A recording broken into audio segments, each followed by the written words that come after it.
तो एवरीवन, जैसा कि आप सभी लोगों का एसएससी सीएचएसएल यानी 10+2 का एग्ज़ाम आपका कल से शुरू हो गया था यानी 9 मार्च से।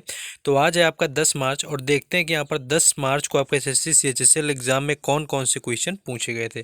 चलिए शुरू करते हैं। आज का आपका सेकेंड शिफ्ट का एग्ज़ाम है 10 मार्च का। पहला क्वेश्चन ये आया हुआ था कि 1857 की क्रांति में मेरठ से किसने इसका प्रतिनिधित्व किया था। जो 1857 की आपकी क्रांति हुई थी, इसका मेरठ से प्रतिनिधित्व किसने किया था। तो जो मेरठ विद्रोह आपका ये 9 मई 1857 को होता था।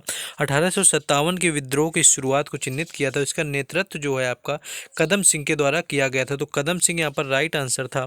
मेरठ में भारतीय सिपाहियों ने अपने ब्रिटिश अधिकारियों की हत्या कर दी और जेल तोड़ दी और 10 मई को उन्होंने दिल्ली मार्च आपका किया हुआ था। तो 1857 की जो क्रांति हुई थी उसमें यहाँ पर कदम सिंह जी ने मेरठ से इसका नेतृत्व किया हुआ था। तो कदम सिंह यहाँ पर बिल्कुल राइट आंसर था।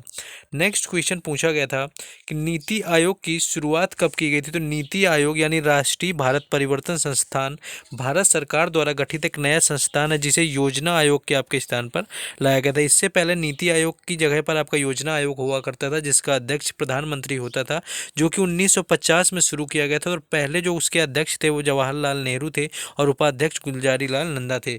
उसी के स्थान पर आपका 1 जनवरी 2015 को नीति आयोग का यहाँ पर गठन किया गया है, जो कि योजना आयोग की जगह पर ही आया है। इसके भी जो अध्यक्ष होते हैं वो भारत के वर्तमान यानी कि प्रधानमंत्री होते हैं। तो यहाँ पर नरेंद्र मोदी इसके यहाँ पर वर्तमान में अध्यक्ष हैं। इस नए संस्थान के संबंध में जानकारी देने वाला मंत्रिमंडल का प्रस्ताव जारी किया गया है। तो नीति आयोग का यहाँ पर शुरुआत यानी कि गठन पूछा गया था कब हुआ था, तो वो 1 जनवरी 2015 यहाँ पर राइट आंसर हो जाएगा।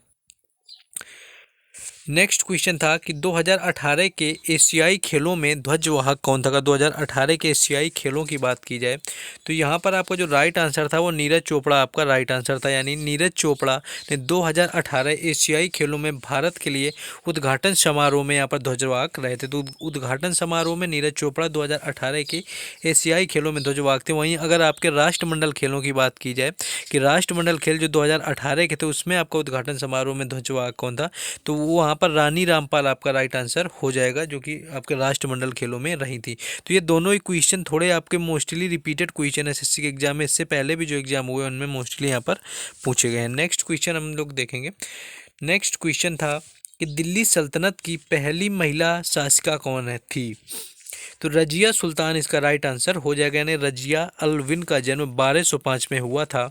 उनका शाही नाम जलालत उद दीन रजिया था, लेकिन उन्हें रजिया सुल्तान के नाम या रजिया सुल्ताना के नाम के रूप में जाना जाता था। वह भारत के इतिहास में दिल्ली सल्तनत की पहली महिला सुल्तान बनी हुई थी, जो कि आपकी इल्तुतमिश की बेटी थी। और इल्तुतमिश गुलाम वंश के संस्थापक थे और गुलाम वंश दिल्ली सल्तनत का पहला वंश था जिसकी स्थापना कुतुबुद्दीन ऐबक ने करवाया था, जिसका स्थापना की हुई थी। और आपका कुतुब मीनार का निर्माण भी कुतुबुद्दीन ऐबक ने शुरू करवाया था। तो गुलाम वंश से ये लोग संबंधित है। और दिल्ली सल्तनत में 5 वंश आपके चले हुए हैं। पहला आपका गुलाम वंश था जिसकी स्थापना कुतुबुद्दीन ऐबक ने की हुई थी।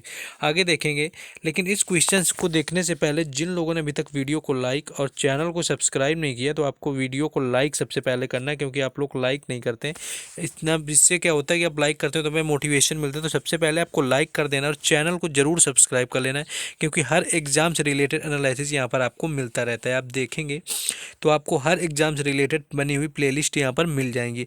बाकी व्हाट्सएप ग्रुप और टेलीग्राम चैनल दोनों का लिंक डिस्क्रिप्शन में दे दिया गया है, जिससे आपको जुड़ जाना है। वहाँ पर जुड़ने के बाद आपको इन सारे क्वेश्चंस की पीडीएफ और बाकी सारी अपडेट मिलती रहेंगी। तो आई होप आपने चैनल को लाइक और सब्सक्राइब जरूर कर दिया होगा। तो चलिए अब आ जाते हैं क्वेश्चन में अपने। क्वेश्चन ये था कि कुल्लू को मनाली से जोड़ने वाला या अलग करने वाला जो दर्रा है वो कौन सा है। तो रोहतांग दर्रा यहाँ पर राइट आंसर हो जाएगा। भारत के हिमाचल प्रदेश राज्य में कुल्लू घाटी और लाहौद की स्पीति घाटियों के बीच आपका 3980 मीटर की ऊंचाई पर स्थित एक हिमालय का दर्रा। यह हिमालय की पीर पंजाल श्रेणी के पूर्वी भाग में मनाली से आपका 51 किलोमीटर दूर है। तो रोहतांग दर्रा यहाँ पर राइट आंसर हो जाएगा, जो कि कुल्लू को मनाली से जोड़ता है। नेक्स्ट आगे क्वेश्चन देखेंगे।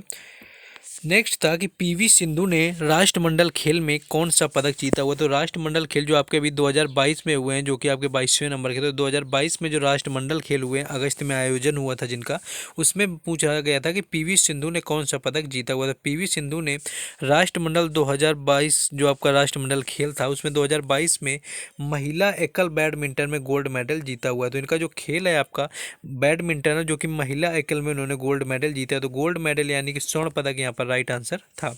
इसी के साथ वह कॉमनवेल्थ में तीनों रंग की पदक जीतने वाली पहली भारतीय शटलर बन गई हैं। यानी इससे पहले कॉमनवेल्थ में कांस्य और ब्रॉन्ज ये जीत चुकी, तो तीनों आपके रंग के यहाँ पर मेडल जीतने वाली महिला भारतीय बन गई, जो कि पहली महिला आपकी हुई है। नेक्स्ट क्वेश्चन एक ये आया हुआ था कि the great wall of China कितने वर्षों पहले बनी थी या कब बनी हुई थी। ऐसे ऐसा कुछ रिलेटेड आपका पूछा गया था कि कब बनी हुई थी या कितने वर्षों पहले बनी हुई थी। तो 2400 ईसा पूर्व आई थिंक आपका ऑप्शन दिया हुआ था वहाँ पर, जो पता चला है कि 2400 ईसा पूर्व था।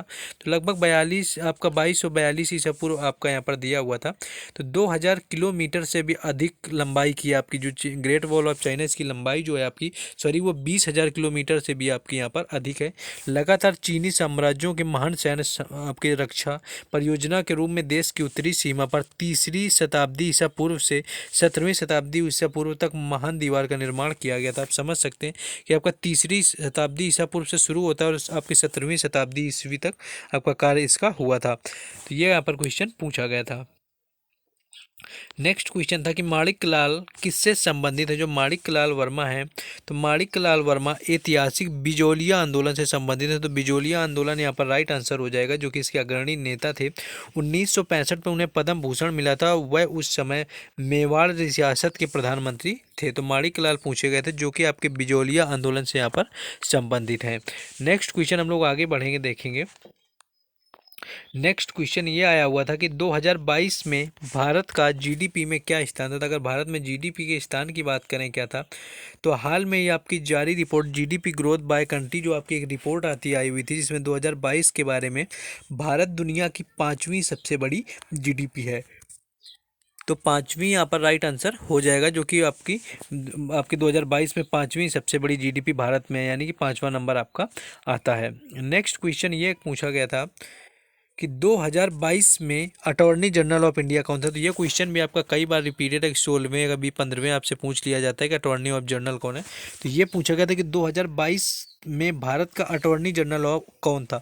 तो वहाँ पर आपको ऑप्शन देखने थे अगर क्वेश्चन इसी तरह से पूछा गया था, क्योंकि 2022 में ही चेंज हुए थे। तो 2022 में आपके 15वें भी होंगे और 16वें भी होंगे। तो अगर बात करें करंट में, तो जो आर वेंकट रमणी है, करंट में आर वेंकट रमणी भारत के वर्तमान अटॉर्नी जनरल है, जिन्हें कि आपका 1 अक्टूबर 2022 से आपके 16वें अटॉर्नी जनरल ऑफ के रूप में आपके कार्यकाल इनका शुरू हुआ है। तो इनका आपका जो शुरू हुआ है आर वेंकट रमणी का 1 अक्टूबर 2022 से, जो कि 16वें नंबर के हैं। इससे पहले बात करें तो के वेणुगोपाल आपका राइट आंसर था, जो कि 15वें नंबर के थे। तो इन्हीं में से आपको एक ऑप्शन दिया होगा, ये आपको 15वें या 16वें पूछा गया होगा। तो के वेणुगोपाल 15वें नंबर के आपके अटॉर्नी जनरल ऑफ इंडिया थे, जिन्हें कि आपका 30 सितंबर तक हटा दिया गया था। उसके बाद 1 अक्टूबर 2022 से आर वेंकटरमणि 16वें नंबर के अटॉर्नी जनरल ऑफ इंडिया बने हुए। अगर पहले बात करें तो भारत के पहले attorney of general MC Setalvad रहे थे। तो MC सीतलवाड़ ये भारत के पहले अटॉर्नी ऑफ जनरल, जो अटॉर्नी जनरल ऑफ इंडिया यहाँ पर रहे हुए थे। नेक्स्ट आगे देखेंगे क्वेश्चन। नेक्स्ट एक आपका कुछ झारखंड से रिलेटेड यहाँ पर घाटी पूछ ली गई थी कि झारखंड से रिलेटेड घाटी आपकी कौन सी है। तो झारखंड में आपकी एक पतरातू घाटी है। तो अगर इससे रिलेटेड कुछ अलग क्वेश्चन आया तो आपको वो भी बता देना है। तो झारखंड में पतरातू घाटी है, जो बेहद खूबसूरत और प्राकृतिक सौंदर्य से भरपूर है।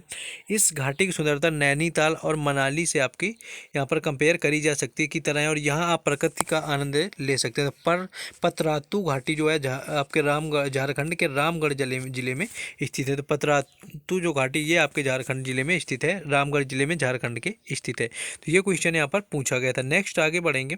नेक्स्ट क्वेश्चन ये आया हुआ था कि हाल में जो आपके 36वें राष्ट्रीय खेल हुए हैं, 36वें जो राष्ट्रीय खेल का आयोजन हुआ है, उसमें से योगासन में किसने स्वर्ण पदक जीता हुआ था। योगासन में अगर स्वर्ण पदक की बात करें तो गोल्ड जीतने वाली पहली जो एथलीट बनी वो पूजा पटेल यहाँ पर राइट आंसर हो जाएगा, जिन्होंने योगासन में आपके 36वें राष्ट्रीय खेल में गोल्ड मेडल जीता हुआ है। 36वें राष्ट्रीय खेलों में गुजरात की पूजा पटेल ने जीता हुआ है। तो गुजरात से आपके संबंधित हैं और योगासन में स्वर्ण जीतने वाली पहली खिलाड़ी बनी हुई। इस बार राष्ट्रीय खेलों में जो 5 नए खेल शामिल किए गए थे, उनमें से एक योगासन था। तो ये भी क्वेश्चन आपको मोस्टली याद रखना है कि कौन से खेल आपके 36वें राष्ट्रीय खेल में नए शामिल किए गए। तो 5 खेल आपके शामिल किए गए थे, जिनमें कि एक आपका योगासन भी है। एक इस भारतीय स्वदेशी खेल ने इस साल की शुरुआत में ही खेलो इंडिया यूनिवर्सिटी गेम में अपनी शुरुआत कर दी। तो यहाँ पर आपका खेलो इंडिया यूनिवर्सिटी गेम में भी आपका योगासन यहाँ पर होने लगा है। बाकी आपका राष्ट्रीय खेल में यहाँ पर शामिल किया ही गया था।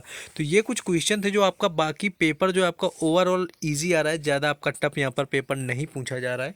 आपका मैथ्स और रीजनिंग भी काफ़ी आसान आ रहा है। बाकी इंग्लिश का लेवल भी अच्छा है, आपका प्रीवियस ईयर पूरा वोकैब्स आ रहा है।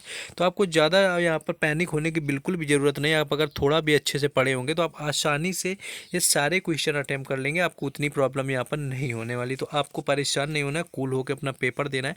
और जिन लोगों ने अभी तक वीडियो को लाइक और चैनल को सब्सक्राइब नहीं किया तो आपको ज़रूर कर देना है, क्योंकि हर एग्जाम के हर शिफ्ट के लिए आप लोगों के लिए हम यहाँ पर मेहनत करते हैं। तो आप सपोर्ट के लिए इतना तो कर ही सकते हैं। बाकी व्हाट्सएप ग्रुप और टेलीग्राम चैनल दोनों का लिंक डिस्क्रिप्शन में दे दिया गया है, तो वहाँ से आपको ऐड हो जाना, तो बाकी अपडेट मिलती रहेंगी। चलिए मिलते हैं नेक्स्ट वीडियो में। जय हिंद।